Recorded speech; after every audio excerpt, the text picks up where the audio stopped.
মানে ওয়াজের একটা ধাস আছে, তো অল্প সময় না হইলে ওয়াজে ঢোকা যায় না, কথা কোন ঠিক না?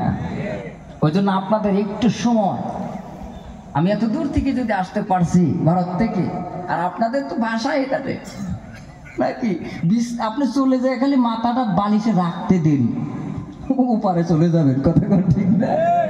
সেই জন্য আজকের রাতটা কিছু সময় আমরা এখানে বসে ইনশাল্লাহ কিছু কথা শুনবো ইনশাল্লাহ। হযরত মূসা আলাইহিস সালাম ডাক দিয়ে বললেন, কে গুনাহগার উঠিয়া যাও। এইবার ওই যুবক, আল্লাহর বান্দা যুবক ওঠে না, দুইটা চোখের পানি সঙ্গে, ডানে বামে পিছনে সম্মুখে যে ছিল, ডাইনের যুবক জিজ্ঞেস করে বলে, যুবক তোর চোখে পানি কেন, তুই কি গুনাহগার?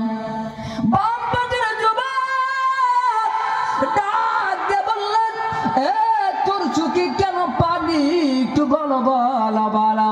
যুবক কোনো কিছু না বলে শুধু জবানে আল্লাহ আল্লাহ, মাফ করে দাও দয়ার আল্লাহ, আমার আল্লাহ এমন সময় মাফ করে দিয়ে রে, জমিনের সঙ্গে সঙ্গে মেঘ বৃষ্টি শুরু করে দিয়েছে।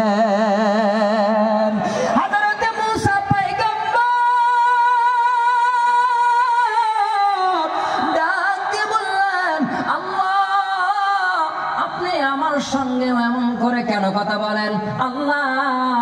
কিছুক্ষণ আগে আপনি বললেন জমিনে মেঘ বৃষ্টি দিবেন না, এখন জমিনে মেঘ বৃষ্টি হতেছে, কারণ কি আল্লাহ?